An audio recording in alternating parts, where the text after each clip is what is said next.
Okay, I don't know how anybody reads the Gospels and comes to the conclusion that Jesus was simply a good teacher. Like putting him in the same category as, Buddha or Gandhi or any of these other religious leaders. Listen, us Christians, we did not come up with the concept of the exclusivity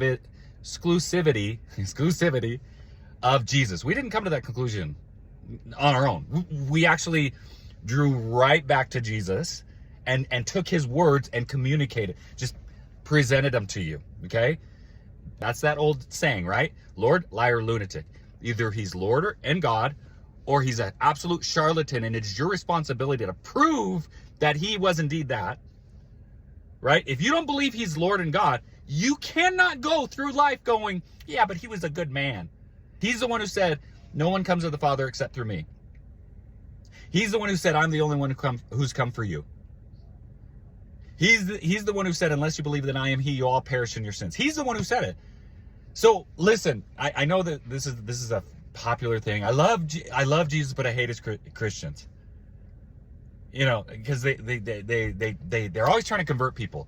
Hey, it wasn't us who said to do that. Jesus' last words, one of his last words, go make disciples of all nations and baptize them. He's the one who said it. We're just doing what he said. If we come to you and we say, Jesus is the only way, you need to come to Jesus, you need to follow Jesus, you need to believe on Jesus, because if you don't, you'll perish in your sins. We say that to you, and you want to kill us or hurt us or kick us out or whatever you want to do, your problem is not between us and you. Your problem is between you and God. Your problem is between you and Jesus. Jesus said, they hated me, they're going to hate you also.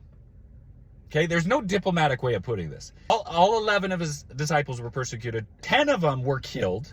One of them was boiled alive, and the authorities were so terrified of him, they sent him off to Patmos, where he wrote the book of Revelation. Okay, that's John. I don't know if you know this, but there's a prophet in the Bible that everybody loves. We just love Isaiah. He's so deep, and he's so theological, he's so prophetic, and all these different things. By his own people, they put him in a log. He was sawn asunder in a log. They took a saw and they sawed him in half. How much vitriol and hate do you have to have for someone to make them suffer so badly? That is why you hate Christians. It's not because of us. It's with Jesus.